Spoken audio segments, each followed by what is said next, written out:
sounds like to have that mentality, it sounds like the pain's been there for such a long time that like I said, you got the if you separate your mind and your body and see them as two separate things. So you got the body that functions, that does tasks, and you got the mind that sort of controls, has thoughts, has memories. Yeah, but they need to be in harmony together. But when we have a certain problem, they can go out of balance. It's bringing them back into balance. And it's like your mind has been telling the body that you do this no matter what, like it's become that dominant figure that has pushed it. And not only has it been pushing it, the body's turned around and been like, oh, I have to do this or I'm in trouble, you know? And then the mind's like, you only did this because I told you to do it. If you didn't have that pain, you wouldn't get there. You know, it becomes that dictatorship that they've convinced. It's like you're convinced that you only would have done what you done because of the pain. And it's like, if I can alleviate some pain, actually, I can do more. You know, would you or would you not be able to actually do more if you had less physical pain? Listen to the vibes. Welcome, everyone, to another episode of Listen to the Vibes. And I'm very privileged to have Mr. Luke Greenheart with me. He's a holistic mental health coach. We try to help people with their problems. I'm assuming depression, anxiety, PTSD, all those things. Yeah, definitely all those things and much more. Like for me, it's the reason I'm on the podcast is to create awareness towards mental health, but the holistic approach that it's not all in your head, as they would say. Yeah. Being someone that has some health problems, it does contribute to the mental health part of it. There's times when you just are sick of the pain and you want it all to end. And I know there's people out there that are affected that way, but there's lots of contributing factors to mental health, and that's what this show is basically about, is helping inspire and motivate people. So Luke, tell us a little bit about yourself before we get into a conversation. Okay, what can I share about myself? As you may have heard my accent, I'm from the UK, just south of London. I was born and raised there most of my life, but I'm not there right now. I'm in Spain, in the north of Spain currently, and that's why I'm out here in the wild. It's not a green screen. And my life, to be honest, was one I thought I would keep secret. I never thought I would share my story, my journey, my life, because most of it was trauma from a very young age. So I've sort of always had this mind that you keep that to yourself because it's so painful. Why give someone else that pain? But it wasn't until I went through, say, a transformational journey, as someone would say, and this happened in chaos as well, which I can go into more detail if you wish, but it was in times of even more pressure, more pain, more issues, suicide episode. And, and I came out the other side thinking, right, I'm going to find a different way to live, basically. And that was my journey, to live for myself while being of service to others. Well, if I can confess something, this weekend was really a struggle for me. And I have a friend of mine he's doing things that I think are harmful to him. And that, I guess, was a contributing factor. But my pain has started to spread and it's getting worse, and the medications aren't working anymore. And it's very, very difficult to stay positive, but I want my audience to know, hey, you know what? I'm not always that go-lucky positive person. It would be a lie, and I can't do that. And I want to stay positive. I want to stay inspiring, and it's very difficult when you're going through a lot of the things that I'm going through right now. Not an excuse, but that's just it's just authentic. It's just that's the most important, I think, is being authentic. When we try and mask things, hide things, that actually just adds to the pain, adds to the suffering. Like I said, I didn't want to share things. When I was younger, I wouldn't be in a camera, I wouldn't be in a photo. Someone come along and says, oh, it's like, take a picture, smile for the camera. I couldn't even at a young age not be authentic. And I was like, I'm not going to fake a smile. I'm internally miserable.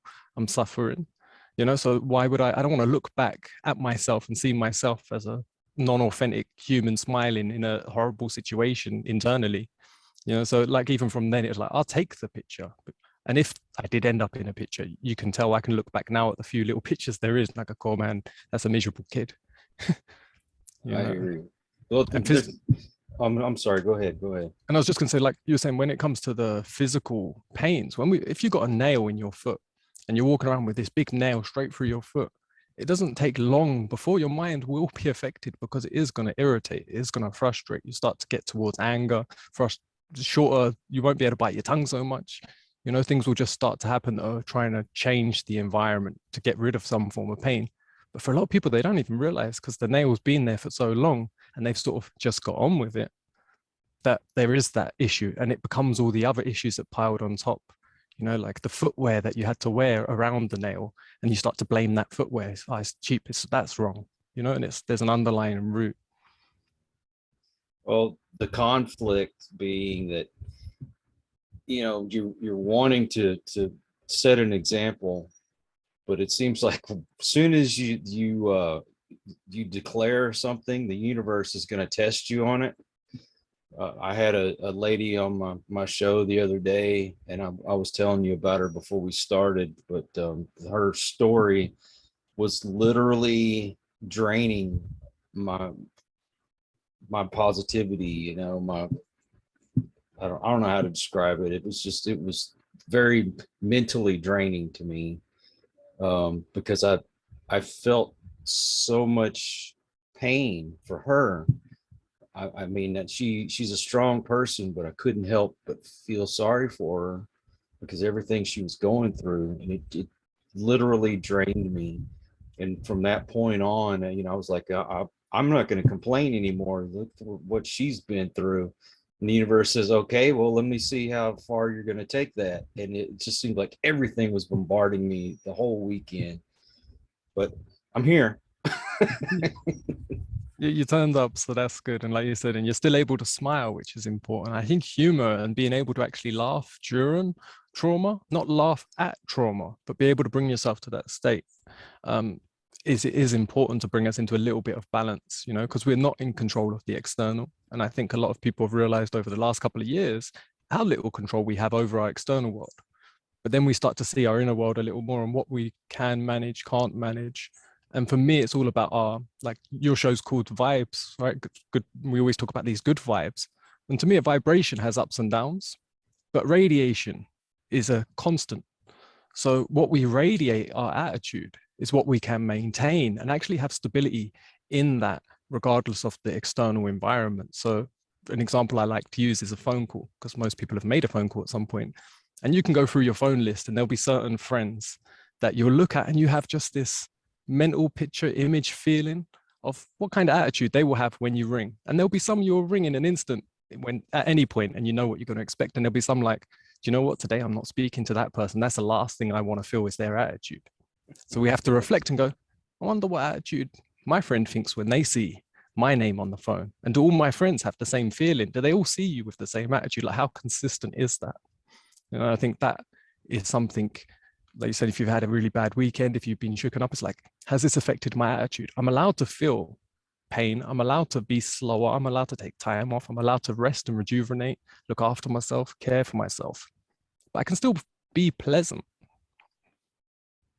Yeah. Well, I actually watched a football game this weekend. I haven't watched football in a couple of years, and I took my frustrations out on the television. But it did help to get it out. I think that's something that we don't stress enough, is that you can't suppress these feelings. You have to somehow get them out, or it's going to end up being an explosion, and then it's going to be a lot worse. So just to take time out, get away from everybody, be alone, get out your frustrations, and then I think it helps to bring that positive back in. I don't know, maybe I'm wrong. What do you think? I think it's important. It depends on your physical capabilities. Like, my recommendation to most people is to move your body. But if you're in too much physical pain, obviously that's not a possibility. But when I was younger, like I said, my life was really traumatic, but I found boxing at like about 11 years old. And it was all about going in there and I was just such an angry kid because of everything I could see, and I could see suffering everywhere I was. So it would be to hit the bags till my knuckles are bleeding all the time. But that got a lot of that anger out that would have went in other directions. That energy was there. I would have spent it probably in much worse scenarios if I didn't spend it on that bag. And so certain times just moving, letting out a roar, letting out a little growl if you're feeling like that's in you, or if you just can walk in nature and just take, like you said, that silence, that time alone to breathe, to just be present wherever you are and be like, I'm happy that I can walk. A bit like you said with that lady, it gave you a sense of appreciation of life itself to hear a story of someone who's losing that ability. So it means you start to appreciate, but you can get to the side. Like I said, it sounds like you're very sort of able to feel, so it can happen that you start to feel guilty that you're not using your life enough, and you can have what I call an internal dictator who steps in and starts giving you commands that you need to do more, be more, and uses a whip to tell you this, and it isn't pleasant. Yeah, I want to be the right example for people. I want to be that beacon of positivity and inspiration. It seems like the harder that I try to do that, the more stuff gets thrown at me. But I guess the best I could say is I keep showing up, and I keep trying to stay positive, and keep trying to bring people on that can help motivate other people. And I'm still here.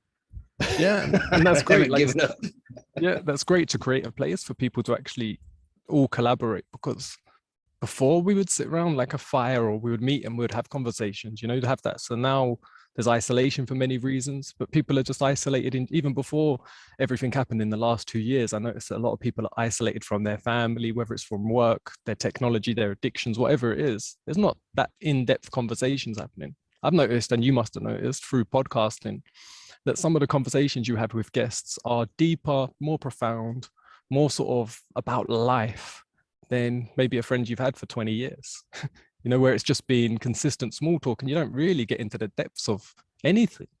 It's just straight onto whatever that problem is in that moment that's really insignificant in a grander picture, but it's like that's become the pattern. Have you noticed that? Yeah, I guess because of the isolation, anyone that will listen, I'll tell them, hey, this is what's going on. And then I appreciate the fact that they're willing to listen. It's not just because they're on the podcast either. I've noticed that they'll even say, hey, let's talk after the show is over. Yeah, you make some great friendships, and they say deeper connection. Oh yeah, I have some great people. Yeah, and like I said, with my approach to health, like I said, first it's getting the definition of health. I find that was one of the things that I lacked in my life, was a clear definition of health. It was like everyone's looking for it. It's like, oh, I don't want wealth, I want health. But it's like, what are you looking for? Where are you going? I went down the fitness route. Like I said, boxing, became a personal trainer, nutritionist, and I still had depression. I still had suicidal thoughts running through my mind. I was still suffering and miserable. Yeah, I could go to the gym and exercise. It developed into chronic fatigue, insomnia, and I couldn't go to the gym anymore. I couldn't do these things, but I thought I was being healthy. So it really confused me as to like, what is health? I don't know. And it took my partner, Danielle, she's at 29 years old. She had a cardiac arrest in a hardware store, dropped dead for 2 minutes. And thankfully, luckily, there was a paramedic in the store at the time, shopping with his ambulance outside, and he got the electric pads and brought her back to life. But when she came back, she was wheelchair bound. She was mildly brain damaged, heavily medicated, and she was told she'd have less than 5 years to live. So it was like, and at this point for me, I'd already felt like my life had been suffering, and I was like, now I've got to watch my love suffer, take care of her, lose work, lose job, and be a full-time carer for her. And like I said, my childhood, I've been the full-time carer for my mother for her entire life. She passed last year, but for her entire life, I was her full-time carer. She suffered severe schizophrenia from when I was a child, which was a big root to a lot of my issues. And so at that point, this was like 2015, I was caring for her, now caring for Danielle. And here's me thinking I know about health, and everything around me is falling apart, including myself. And that was my last suicidal episode. I just couldn't take the pain of life anymore. I remember walking to see Danielle after getting my mum back from a suicide attempt, and walking to Danielle's not knowing if she would be alive when I arrive. and also not knowing if my mum's going to take another overdose as soon as I leave. And I'm walking across this bridge and there's 6 lanes of traffic and cars are just flying. This is just south of London. And I stopped and I was like, you know what? I can't take this. It's too much. It's too much pain. It's too much suffering. I've done this for too long. My future looks like this isn't going to stop tomorrow or next week or next year. And Sankimi just said, just jump, and not only jump, make a mess, you know, ruin some other people's days. Go out with a bang. And Sank in that last moment shifted. And like I said, that's when my journey, I would say, really changed. Something just hit me, whether it was a power or something, but I was just hit with this like sensation, like you'll find a way. You'll find a way to find love, to find joy, even in pain, even in chaos. Yeah, and that didn't happen straight away, but that was a process that started and sent me on a new journey. And within that journey is like found out about all different types of alternative healthcare and went to all different places and done things. It's now 7 years later and she was diagnosed less than 5 years to live. And not only is she alive today, she's medication free and she can walk. She was told she'd never walk again. I said she's told she'd be dead. And all these things happened during that journey, but it also like just opened up so many avenues for me and my life. And in that, I lost my 20 years of depression, my insomnia, my chronic fatigue. So it was sort of like a gift, which through most of my life, I thought was a curse that I would lock up. Wow. Do you ever worry about the schizophrenia hitting you? Well, all my childhood. So there's one fly wants to be on the show. I don't know if you can see it or hear it. It's one particular one coming in. And yeah, all my childhood, the doctors would tell me this can be hereditary. You know, you can have this might develop in your life. And everyone told me my mum's situation, it comes out the blue. No one knows where it comes from, why it happens. It just does. And now it could happen to you. So I was terrified. I was terrified my whole childhood from like 10 to 25. I was really thinking this could happen at any moment. But that sent me on a mission, like from a young age. That's why I got into fitness so much and nutrition. It's like, I've got to take care of my body. I've got to take care of my mind. I didn't drink. I didn't take drugs. I was really, really sort of absolute on like militant in a way into what I did. Like I said, almost too strict on myself with certain things. And it was like, I've got to take care of myself because at any moment I could just lose it all. And that pressure was always there. Whereas where I am now with my life, I was like, I've found so many different ways to find changes in places that people told me were impossible. You know, so I'm like, I can't limit the possibility that I'll just never have it. I don't feel like I ever would. I don't feel I'd ever question taking my life again. I can't imagine it. I can imagine being tortured and still not. Someone would have to literally drug me into a different state to make me make that decision again. You know, so I don't suffer that feeling that could happen to me. I used to ironically fear death, yet have suicidal temptations. You know, and it's like I fear death, but then you question taking it, and it's like that sort of contradicts itself. Whereas now I'm like, if I die after this, cool, I die. Who cares? That's like I will be at least the one that doesn't care. You know what I mean? It's like, but will my attitude that was left behind and the people that know me, like, will they at least have a nice memory? At least one. Do you know what I mean? Was my last interaction at least pleasant or kind or funny? We all know what the bad emotions are that we don't want people to remember us by. So it's like, I just try not to use them. Why? They're not useful. You know, and it's just like, yeah, what will happen? I don't know. But I'm not going to spend my time there worrying about it. I've got stuff to do, I've got people to interact with, I've got love to give, I've got compassion to share and to help people, aid their life, to do my best that I can in all moments. Yeah, I mean, you can't change it. Why sit here and worry over it, right? Yeah.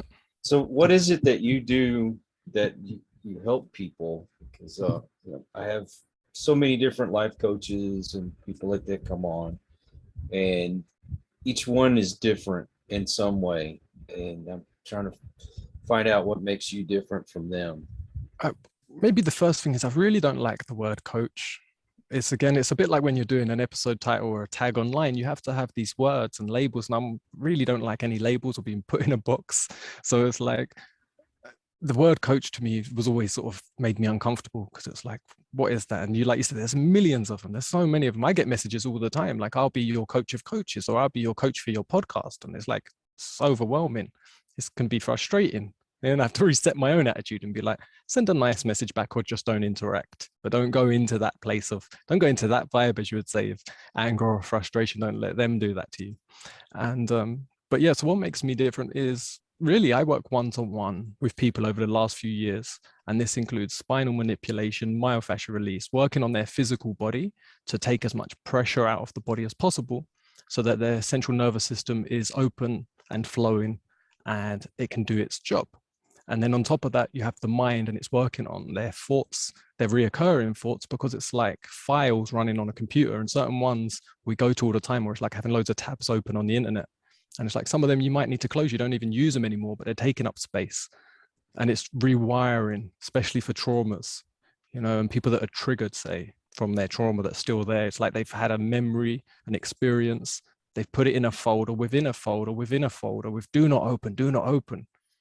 But something happens and triggers it and pops it to surface, and it frightens them. So it's about going in there and rewriting the file, giving it a use and saying, like, I'm going to use that experience in some way to serve someone or serve a purpose or a cause.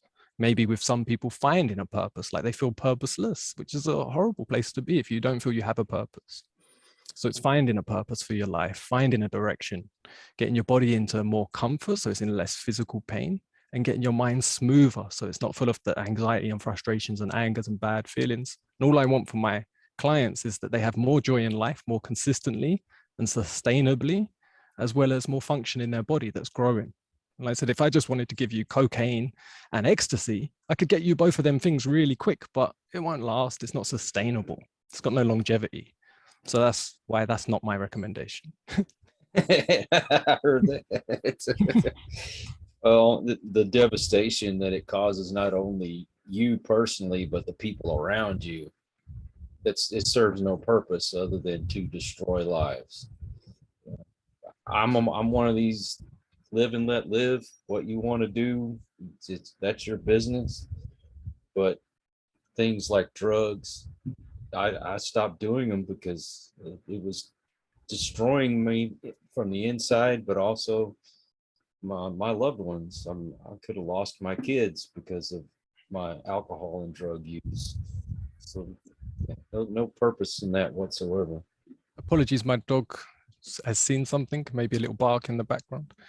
But yeah, so especially when it comes to when you start consuming things or say your state of being in your mind, it's like sometimes you can start because there's an underlying issue that's trying to be masked or covered or not felt, basically. But then you become numb to the feelings of so many other things that you're unaware of, like you said, relationships, how you're interacting, as well as how, like I said, how the other people actually see in that attitude that you hold, you know, and then it starts to push things away. And deep down within, you're like, but I love them so much. Why are they going away? You know, and then anger can come up because anger makes the quickest, say, decision in our life. If we've got anger, to me, that's a force that is super powerful in changing your circumstances. You go to a shop and suddenly react really angrily, you'll see the whole environment changes. You know, you've got immense amount of power with anger, but it doesn't normally get you what you want, but it does change things. Yeah, for sure. So I got a scenario for you because, you know, I told you I have this disease and it does cause a lot of pain. And my coping mechanism is I feel like I deserve the pain, but then when the pain comes, I get so frustrated and I want it to stop. But there's like I don't know if the right term is catch 22 here, but I want the pain, but I don't want the pain. It sounds like, to have that mentality, it sounds like the pain's been there for such a long time that like I said, you got if you separate your mind and your body and see them as two separate things. So you got the body that functions, that does tasks, and you got the mind that sort of controls, has thoughts, has memories. Yeah, but they need to be in harmony together. But when we have a certain problem, they can go out of balance. It's bringing them back into balance. And it's like your mind has been telling the body that you do this no matter what, like it's become that dominant figure that has pushed it. And not only has it been pushing it, the body's turned around and been like, oh, I have to do this or I'm in trouble, you know? And then the mind's like, you only did this because I told you to do it. If you didn't have that pain, you wouldn't get there. You know, it becomes that dictatorship that they've convinced.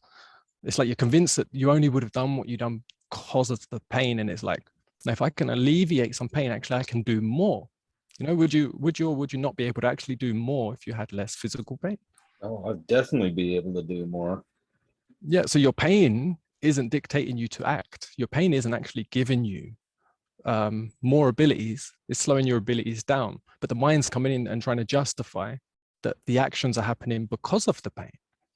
Yeah, and this happens a lot in a lot of people. Like I said, even throughout my life, I saw my suffering as that's what made me ambitious, rather than I'm ambitious and the suffering slowing me down. You know, and because it's been for so long, you start to convince yourself that that was the tool you're using to move yourself forward. Yeah, I don't even know how to explain it. It's like I feel like I deserve it, and then yet I gripe internally because of the pain. But I might mention that I'm hurting, but I don't sit here and gripe about it because I don't want everybody around me feeling sorry for me and all that. But I am at the point where I can't physically do a lot of things anymore. I can't lift anything. I can't do a lot of bending and all Yeah. this. So it How gets old are you? frustrating. How I'm old are you, if you don't mind me asking? 52. 50. So you're still young. To me, that's very young. You know, there's people around the world that live to 100 and still walk, eat, talk, and do things. Yeah. So it shows the human life expectancy can at least, and they're not doing anything particular. They're not on the perfect nutrition. They're not doing loads of exercise. They're just, in some cultures, just from their lifestyle, they live to 100, you know, not normally in a city, in sort of Western areas, not so common, you know, but in some areas in the world, they're still humans though. And they live to say 100. So you're only halfway through a lifespan if 100 was the end line. So you're Yeah. still really young, you know, so the time in which that change can happen, if it takes another 25 years for you actually to move more, do more, and feel good, you still could have many more years left. Yeah. And you would have undone problems that maybe took 30 years, 40 years to develop. You know, so it's actually quick. Most things in the human nature fix faster than they break. So we can have 10 years of pain and trauma undone in 5 years, 3 years, 4 years, half the time. But during that time, it feels like such a long time because we just want out. We want to get out of it. But then we reflect back and go, wow, that was quick, when we can see the perspective. And I'll give you an example of someone I worked on last year. He was 85 years old. He was getting up 10 times a night to urinate. He was having 3 siestas a day, like sleeping for a couple of hours, 3 times a day. And he said to me, it's old age. And it was his daughter bringing him to me. And she's like she saw me working on someone else. And she's like, do you think you can do anything for him? She's like, I know he's old, but is there anything? And I said, well, tell him to come. I will see him for free. I said, I want to see him over the next 2 weeks, 10 times. And I said, because I wanted to see myself. I was challenging myself. I was like, I want to see if I can make a difference. What can I do for him? How can I serve him? Is there possibility of change? And after them 10 sessions, after about 6, he was getting up only twice to go to the toilet. After the full 10 sessions, he got up once for the last nights, the last few nights. He only got up once per night and 0 siestas during the day. He said to me, I don't know what to do with this time. He goes, I normally sleep. I have no plans. What do I do? He goes, I don't know what to do. And he wrote me a really nice letter saying, I feel born again. He's like, I just don't know what to do. And his daughter came to me and it was really emotional. She's going, I danced with my dad. She goes, for the first time, she's 65 herself. She goes, we danced last night by a campfire. And she goes, and he was joyful. And she goes, I've never seen this side of him. I said, he was in pain. I said, physical pain. I said, his back was hunched. You know, it looked like he had a turtle shell under there. It looked like a Ninja Turtle walking around. And I was like, that's a lot of pain on his system. And his wasn't like, I didn't have to work a lot. He had a really strong mind, told me all about war stories, and we had good conversations. And you could see he had a mental wit about him, and that wasn't an issue. But his body was riddled with physical pressure. And for most people, it's actually not given them more, it's taken away. We do too much, we ask too much, we're in pressure. So it's depressurizing the system. And I always look at the people and I'm like, right, where do you need to depressurize? What can we do to take pressure out your physical body? What can we do to take pressure out your mind? Yeah, to let them sort of come down a little bit. So then in that, the body opens up and it has more function. Because like I said, if you're alive, you can put food in your mouth and that can turn to flesh, which means you have an immense amount of intelligence and power still within. So you need to allow that to actually do some work, and it works when we depressurize. So someone like me, where I have a degenerative disease in my bone, not only in the discs, but in the bone. My bones deteriorate and they look like, in between, they look like you're walking into a Yep. cave, and it grinds the discs down. It puts a lot of pressure on the nerve. I already have diabetic nerve pain, mostly in my feet. The nerve pain is starting to spread quite a bit. Osteosporosis has gotten into my hands where my fingers are going crooked and they're starting to grow that extra growth on it. That's spreading. It's gotten into my knees now. What do I do? Well, you have two options, and I have to always use a disclaimer and say it's not medical advice. I'm not going against any doctor out there, but you have two options. One is to say you've got a red light on your dashboard on your car that's saying there's an issue. Now you can put a tape over that and carry on driving and go, I can't see a red light anymore. Yeah, but there's gonna be a problem. Yeah, but you can't see it. So if you're taking painkillers, for example, or any sort of form of medication that says, take this and you're not gonna fix the problem, we might be able to manage it and control your symptoms. That's just tape. It's not fixing. Like I said to anyone that's on any medication, not to cut it straight out, but ask your doctor, say, how long will I take this until I feel better? Until I'm able to do this, till you have more function and more feelings and joy in your life. And the answer will always be, well, never. We'll just up the dosage and you'll slowly get number. So it's like, okay, if I'm numb to life, it's a bit like becoming an alcoholic or a drug addict. It's like if you're numb to life, you just start to lose everything and it becomes unpleasant. So not only you got less function, you're going to have less joy and it's going to be a hard battle. So it's like, right, what's the other option then? Because that doesn't sound so good. What's the alternative? So for someone like you, it's like, right, you've got a strong mind, you're podcasting, you're trying to help, you're trying to be of service. Sounds like your mind's in a good place, you know, and it knows it wants to be radiant and it wants to be high vibe, say, but the body isn't representing. So there's an imbalance in your body and your mind. So it's like, right, we need to start taking care of your body. And firstly, like you said, it's the understanding of your bones. Your bones are alive.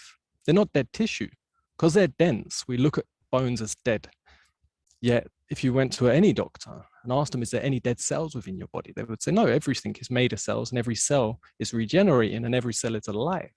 That includes your bones. Your bones are always regenerating, but it can take up to about 7 years for bones to fully regenerate. And I visualize it like when you have a TV, it's made up of thousands of pixels to make an image, but it's made up of individual pixels. And your cells are like this and they're always changing. So it's not like in 7 years, the whole bone's brand new. All cells at all different times are constantly regenerating and changing. The quality of the regeneration is coming from, one, the nutrition consumption, the ability to digest that nutrition, and the nervous flow to control and coordinate the cell regeneration. You know, so, and if your nerves are getting compressed more and more and more, this is just going to make the situation worse. You know, if you're on high medications, this is going to make the liver toxic. This is going to make the gut toxic. This is going to stop the ability to digest the nutrients. So it's sort of a lose-lose situation that you're going to get less, you're going to get malnourished. You're not going to be able to regenerate the bone so well. And the nerves are going to be compromised. So you're not going to get a good flow. So it's doing the opposite. It's like, right, I've got to work on my central nervous system. How can I do posture exercises, subtle, gentle, easy movements that help lubricate the discs in the spine, that open the spine up a little bit, that stretch you out a little bit? Who can I see that works on this area? Osteopaths, chiropractors. Yeah? And they're like mechanics. They're not all good. You know, you've really got to do your own research, due diligence, check them out, ask them questions, yeah, and not just go to one and judge all by that. The core fundamentals of both osteopaths and chiropractors are great, but I've met plenty and they're not all great. You know, so it really is finding one that is working with your body, that understands what they're doing and the subtlety, and they're not just on a sales gimmick and they're not just trying to get you in for a package, that they genuinely care and want to see a change. Some will show you a change, x-ray at the beginning and x-ray you at the end to show you that something has changed in your actual system. But for the bones, it can take years for regeneration of that actual bone structure. So as for you, it could take 10 years for you to see a real huge difference in the quality of the bones. But the comfort speeds up faster. The improvements and the excitement speeds up along the way because you see positive change. Makes it a lot easier. And like I said, working on the nutrition and looking at, right, what do I eat that's helping my body? What do I eat that's not helping my body? And how can I build a plan that's sustainable? And this is like number one. So many people try things that are not sustainable. and they're like, that's it, I'm going to juice today, I'm never going to eat sugar, I'm never going to drink coffee, I'm going to do this, I'm going to do that. And they do it for one day, maybe a week if they're really lucky, and then they crash hard because it's not sustainable to have such a shift in your lifestyle. So again, it's if you drink coffee every day, it's like, can I drink one less coffee for a week? And then next week I might do one less every other day more than that. And it's slowly tailoring and taking away some of the harder things for the body to process and adding in subtle little things. It's like, instead of having my coffee first thing in the morning, I'm going to have a shot of ginger powder in water, which is going to aid my digestion, my liver, or maybe some lemon in that water to alkalize my system just 30 minutes before. And it's just adding in small little subtle things that compound over time, that in a month you go, wow, I done 30. If you done one little drink every morning, you go, I done 30 drinks that aid my digestive system, that alkalize my body, that work for me, not against me. So I can enjoy the other things, so I can enjoy life. Does that make sense? Yeah. Well, I mean, my lifestyle changed quite a bit because I was eating nothing but fried foods, fast foods. I mean, I sympathize with your significant other because I was 36 when I had my heart attack. Oh, you had a heart attack? Oh yeah, my life has changed quite a bit since then. I lost a lot of weight. I used to be over 240 pounds. Oh, that's a lot of weight to lose. Yeah, but it made a difference. But this whole thing, it just came out of nowhere. They're telling me that it's more than likely a symptom of my diabetes, which I got under control. You type 2 or type 1? Type 2. See, type 2 has lots of possibilities of change. There's many people out there who've had type 2 who have changed it through different lifestyle choices. It's not inevitable that it's going to last forever. But if you have got type 2, it means your body is struggling to digest foods and processed foods. So it's working on tailoring your nutrition plan to adapt the body into a new state. Yeah. Oh, that's why I changed my whole lifestyle. Went back to lean meats and more vegetables, and mostly green vegetables. And I'll have, I started my own garden, vegetable garden. So it's nice having fresh vegetables out there. Because you know how it is, you get the processed stuff, and it ruins everything that you're supposed to be getting from the vegetables if they're packed in all these preservatives. So the beans, the lettuce, tomatoes, I mean, you name it, it's out there in my vegetable garden. Nice. And it's I find growing stuff as well, it's like it's its own mind practice in itself. It's nourishing to watch something grow. It's nourishing then to like make it for yourself as well and be able to have your own produce and think. But you also see, like you said, with the preserves, you see how little things you had to do for it to actually flourish. So then when you go somewhere else and you find out it's got all these other things added to it, it's like, it doesn't even need it. I didn't need to do that to get this.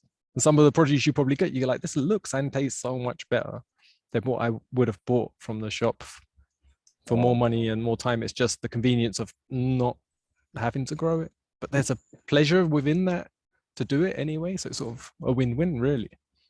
I'm like, I must be getting old because I get excited when I see new tomatoes growing on the vine. See, I love to wild forage when I can and like try and look for different foods. And I wouldn't consider myself an expert in it in any way. I think I'd struggle to survive if I was left to my own devices in the wild, but I'd find some things. But I find it just fascinating and interesting, and it makes you sort of be in nature a bit more. But there's so much food. There's an abundance of things we can actually eat. But like you said, there's more nutrition and we can grow our own. But that's always great for, like I said, that's something you're doing for your mind and for your body. Mm-hmm. Yeah. That little bit changed so much. I mean, like my A1C went down, my triglycerides went down tremendously. When I went into the hospital after the heart attack, my triglycerides were 1,500. Okay, if you know anything about triglycerides, normal is 150. Yeah, there wasn't a smudge on the form and they added an extra zero. I know, like if you're living, like you said, a high stressed life in general, which who isn't? It's what they said about Danielle's cardiac arrest. They said it was stress involved, and that's it. I was like, I'm stressed. Everyone, I was like, you're stressed. The doctor's stressed. I was like, who's not stressed here? For Yeah, you to sure. say the cause is stress, I was like, that really wasn't helping me. It's part of what sent me in my own investigations. Is I was like, cause unknown, cause stress. I was like, that just doesn't sit right. That's not clear enough. But yeah, if your food is stress, like I said, I see it as pressure. So if your food is all fast food, high fats, that's a lot of pressure for the body to handle, Mm-hmm. and then whatever's going on in your emotional life, it's going to always be fairly stressful. So that's going to be high pressure, and then both systems are just under pressure. And what's going to happen? It's going to blow. Something's going to go. Gasket's going to pop somewhere. That ain't no lie. I mean, I drank from the age of 12. I mean, steadily until what I was about in my about close to 25 years old. And then I started going to church, and then I got away from it, and then a bunch of events happened that I left the church, went right back into drinking again. It got worse, and I think that was another reason why I had the heart attack when I had the heart attack. I mean, I'd drink a half a beer and then fill it back up with whiskey and just always drink until I passed out. And then the cocaine use, it was ridiculous. That 8 ball, I'd be lucky if that lasted me a night. Uh, just way too much. It was way too much on my body. And then I found out I was diabetic. Quit drinking. Man, my life changed so much. No, quit doing the drinking, the drugs. When this happened, I went to my doctor and I said, look, I have a very addictive personality. I can't be taking a bunch of opioids because then I would want more and more and more. And so what they gave me, it's an opioid, but it's kind of like methadone. It's the stuff Mm. that they give you to help get you off of drugs. And it off label, it helps with the pain.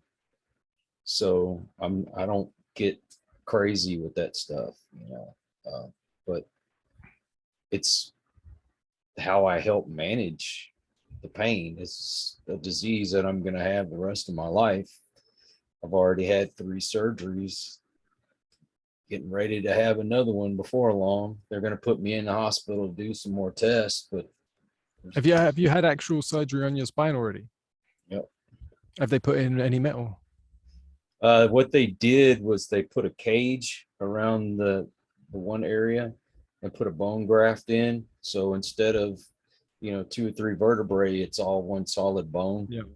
And there's this box looking thing that they put in there that has screws sticking out of it to help hold it all together.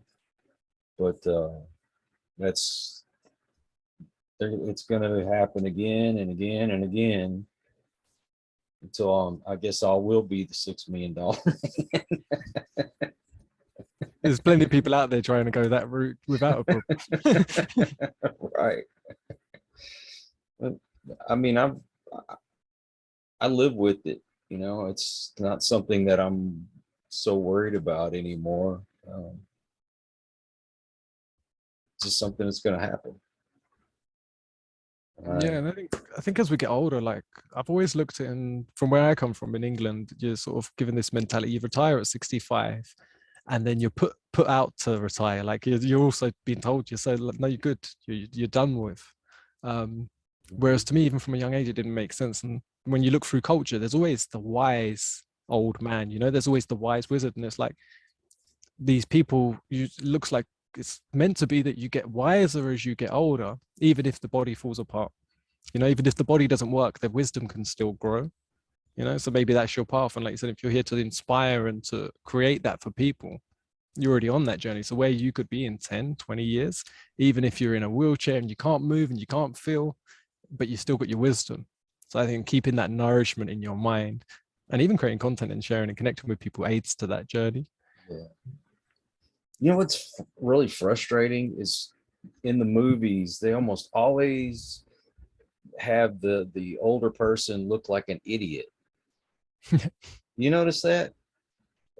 Just because we are just trying to learn. But my mother, as old as she is, she's in her 70s, and she still knows about computers and iPads and all that kind of stuff. She learned all that stuff, but yet they make old people look like they're stupid half the time in these movies, and it's very frustrating. Yeah, I think it's a bit like as well, they make people that look they make the sort of anything outside the city look stupid too. Anything that's not Yeah. in that sort of place is uninformed and unintelligent. And it's like, for me, it's how can I view something and see that everyone has more, you have more intelligence within your body that's working for you, even in your situation. So many flies are turned up. I think I've got a cat as well, and I think I might have sat somewhere where the cat's gone toilet, and it's can't smell it luckily, but quite a few flies are turning up. And yeah, I think with old people, like you say, how it's represented, it's like there's an intelligence within all of us that's, if we're alive, that's processing food. And it's like, if I had that one job of processing what I eat and sorting out the vitamins and minerals and separating it, just separating it, not even putting it to use and making a cell with it, just separating it, that would be too much. If I had to control my own heartbeat every beat depending on my activity, that would be overwhelming. Yet we are doing it in all moments. Do you know what I mean? So it's the same with old people. They're doing that. The intelligence within us all, it's so vast, it's like beyond our own comprehension. So no matter who it is, I always try and just look at that side of them and be like, they're still a beautiful person inside, even if they're saying something bad, if they're representing something bad. It's just looking at that. But yeah, in the movies you see a lot of frustrating things. Well, just think of it. If an apocalypse happened and we had to fend for ourselves, I have a brother-in-law that goes hunting and fishing and all that stuff all the time. And I would want to be wherever he's at, because he knows how to process like the meat and stuff after you've done made the kill. And I mean, I can go hunting. I might have to be in a wheelchair when I'm doing it, but I can go hunting. But cutting the meat up and all this stuff properly, I would want him around. Yeah. So him rather than the guy that knows everything about computers. You know what I mean? So they're not dumb. They just have a different kind of knowledge. Yeah, and it's a totally different stance. I just mentioned, I don't know if you've seen the show. You've seen a show called Alone. Which one's that one about? It's on like I think it's on like this History Channel maybe, or Discovery Channel, one of them. It's called Alone, and it's been going for a few seasons now, but I really like it. It's just something to sort of, because it's a lot of nature in the shots, but they take 10 participants that are already survivalist experts in their field. They allow 10 items and they drop them all off in like Alaska in the deep, and every season it's somewhere more drastic, and it's last person standing wins, and they just have to survive and document. They've just got a few cameras to document their journey, and they don't know they've won until the last person's tapped up and they come and get them. And you just watch people go through the sort of hunting, living, surviving, loneliness. That's what's called alone. Like the main thing that hits them is what it's like to not talk to anyone, to not see anyone. Grizzly bears coming out the bushes, some cougars are turning up, the wolves are there, there's all these things going on. So they got threats, they got to make their shelter, winter's coming. It's just, I find it really quite a relaxing show because it shows so much nature, but because they document themselves and talk, it's almost like self-therapy to watch it, to see them talking about what's gone in, what's happened in their life. And yeah, I think you might enjoy that. I don't think I've seen that one. I'm gonna have to take a look. But just think, if something happened where we had to live in nature, how many people could survive it? Honestly, It'd be very few. I feel like I would survive for a while, and even I feel, and I live very off grid. I've got my own solar panels, and I've got like all my energy system run up. That I'd last quite a long time on energy consumption still. I know how to forage a little bit, so I'd be able to forage some stuff. I have got loads of seeds and stuff that I haven't used that are just sitting there. So maybe I'd be able to grow some stuff. I've got a nice water filter I can take water out of a lake and put it straight through the filter, and it's gravity fed, so you don't have to you don't need power for it. So I feel like I could drink, that's good. But I'd need to be near a water source. Obviously, if the water source dries up, then I don't know what I'd do. no, that's so, right. but so yeah, as for actually getting the food, like that is a task in itself. Well, Right now it's nice. There's blackberries everywhere just come up. So I've just been eating so many blackberries. oh, no way. I've got a blackberry bush out there or vine out there, and it still hasn't produced yet. And I love blackberries, so I want to make jam if it ever does. Yeah, I just eat them as I'm picking them. It's so delicious. And I found out not that long ago, it was actually last year, that my dog really likes blackberries, but he takes them off the vine, even with all the little thorns. He carefully, with his lips, actually takes them off without stabbing himself at all and goes around and nibbles them all off the bush perfectly. I couldn't believe how delicate he could be. That's crazy because once they grow, man, you better be careful. Yeah, I was really impressed. I was like, okay, and now what's your excuse for sticking your head in that bowl and just sloppering it everywhere? Right. Let me ask you, do you have a website? Yeah, so I have a couple websites, but for my holistic services, it's coachgreenheart.com. For more on just my story and journey, my first website is just lukegreenheart.com, which links to my own podcast, to my YouTube channel, and what else? Pretty much that. But yeah, you just type Luke Greenheart in Google and pretty much come up. And what all social media are you on?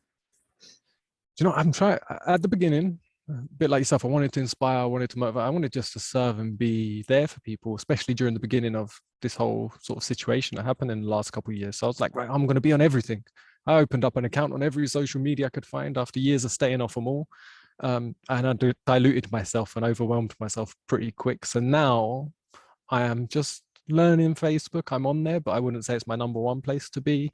Instagram, I'm on there a little bit, but again, I use it, but most of all, it's YouTube for me because I can put out content, but you can't interact and only in the comments. So if people want to reach out, they better email me through my website or Instagram or Messenger. But YouTube's my overall sort of favorite place to be to share content. What's your YouTube channel called? Just Luke Greenhart's channel. Okay. Well, I'm So, going to put all those links up in the yeah, description so people can just click on it, make it yeah, easy for them. yeah. And if you put Luke Greenheart in YouTube, it just kind of all my content comes up pretty quick. I'm the only name by that name, and I've put up a lot of content, so it all floods the page. So how often do you put up stuff on YouTube? I put up a podcast episode every Sunday night, which is 12 PS. I've had to learn all my time zones, 12 PST and 3 p.m. Eastern time. That's 8 p.m. in the UK and 9 p.m. over here in Europe. But every Sunday, I've managed to put an episode up for the last year, I think, where I interview others. I'd love to get you on the show and repay you with this service if you're interested. But I interview people on their life, their story, their journey, yeah, from where they come from to where they are and what service they offer, whether that's the service of inspiration or they have an actual business service they offer, whatever it is that they're doing to contribute to the world. So we talk about that as well. And then I put up, like I started with just my journey, talking about my depression journey, talking about what worked for me. You know, I wasn't helping people one-to-one when I first started the YouTube channel.